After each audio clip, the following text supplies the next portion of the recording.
¿Qué es el concilio o Sanedrín? ¿Es una reunión de sacerdotes? ¿Allí condenaron a los creyentes? Acompáñenme a responderlo.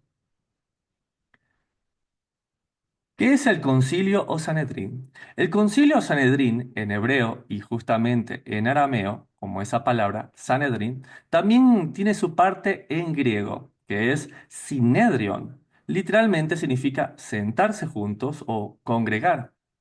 Fue una asamblea o consejo de sabios en cada ciudad de Israel con la función de juzgar.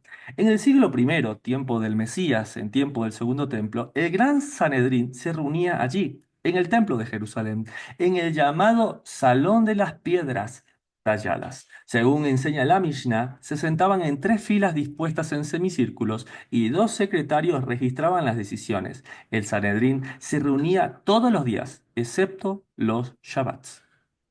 Entonces, ¿cómo estaba compuesto el Sanedrín? El gran Sanedrín constaba de 70 más uno, 70 hombres prominentes de la nación más uno, el sumo sacerdote. Eran 71 porque así lo determinó el Señor en el desierto, así lo dice Números 11:16. Reúne 70 hombres de entre los ancianos y haz asamblea. Este número se convirtió en la cantidad para la composición del Sanedrit en la época del Segundo Templo. Pero ya sabemos que este más uno era el sumo sacerdote. ¿Quién componía estos 70 hombres de entre los ancianos de Israel? Pues para entender eso tendríamos que saber cuáles eran los principales grupos de judíos del siglo I. Y esto lo estuvimos viendo. Los saduceos, que eran levitas corruptos, que se autonombraron sacerdotes y autoridades en el templo, usurpándolo a lo que el Mesías le llamó cueva de ladrones. Grandes personajes como Anás y Caifás saltan a nuestra vista.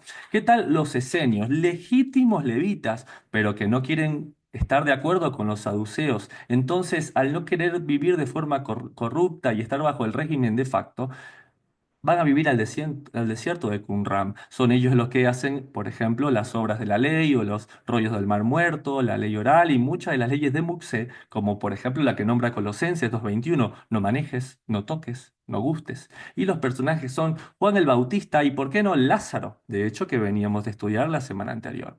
¿Qué tal los fariseos? ¿Sí? De la palabra hebrea perushim, que significa los apartados. Estos no son levitas, son judíos y tienden a reunirse en sinagoga. De hecho, de ahí vienen las palabras rabí. Son maestros que levantan y predican sobre el Mesías. De hecho, en Lucas 4:16 se nos dice que el Mesías acostumbraba a reunirse con ellos en cada día de reposo en las sinagogas. Los personajes, pues los hemos escuchado: Shammai, Hillel, Saulo de Tarso. ¿Qué tal? Nicodemo, entre otros. Y los celotes son ultranacionalistas. Viene de la palabra justamente canaín, celosos.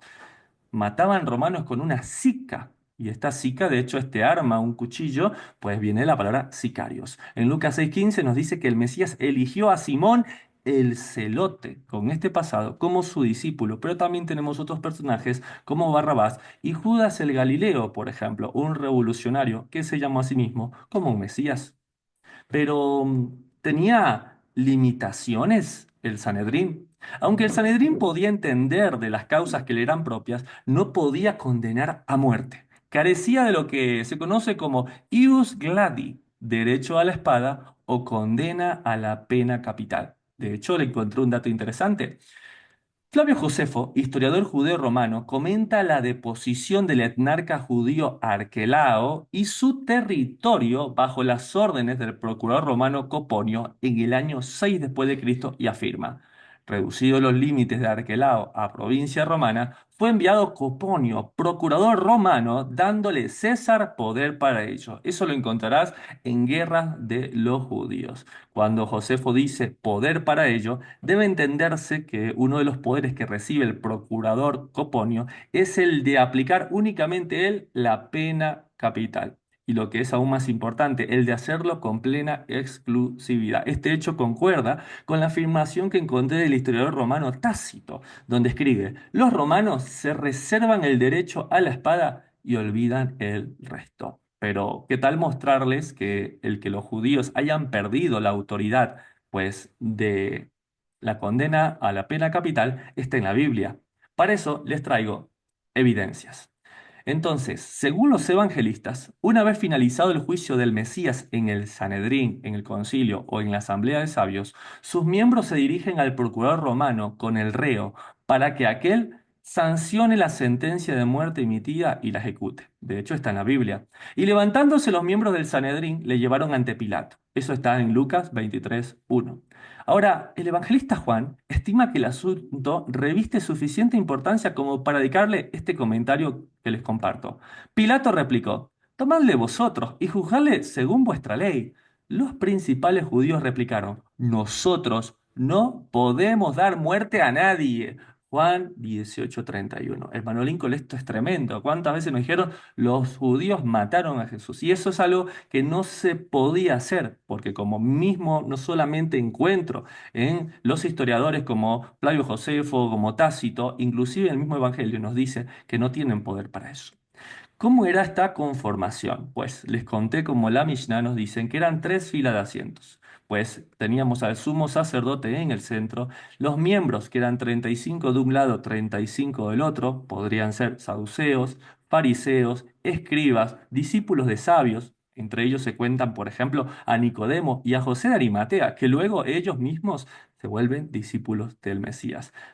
El acusado, que se ponía en la parte justamente a recibir esto, y a los secretarios, muchos de ellos escribas. Pero veamos esto en la escritura como tal, en este salón, pues de piedra donde se juzgaba. Esto se los voy a mostrar en Hechos 23, versos del 1 al 9, con el querido apóstol Pablo. Entonces Pablo dijo al concilio, mirándolos fijamente, mucha atención: Hermanos, con buena conciencia he vivido delante de Dios. El sumo sacerdote ordenó que lo golpeasen en la boca. ¿Sí? Mucha atención porque ya podemos verlo a Pablo como el acusado hablando delante del concilio 70+1 y el sumo sacerdote ordena que se le golpee en la boca. Pablo, notando que era una parte de saduceos y otra de fariseos, alzó la voz en el concilio diciendo: Hermanos, acerca de la resurrección entre los muertos se me juzga. Y cuando Pablo dijo esto, hubo disensión en la asamblea, pues los saduceos dicen que no hay resurrección, ni espíritu, ni ángel, y los fariseos afirman estas cosas. Entonces se levantaron los escribas de parte de los fariseos, pues, y prácticamente no hubo consenso en aquel lugar. Entonces vean ustedes qué importante conocer este sistema de justicia para entender por qué el apóstol Pablo, por qué nuestro Mesías o muchos de los protagonistas bíblicos, pues, actuaron de cierta manera. Para terminar respondiendo esta pregunta de forma breve, ¿qué es el Concilio Sanedrín? Pues es el Tribunal de Justicia en tiempos del Segundo Templo, compuesto por 70 varones de Israel más el sumo sacerdote.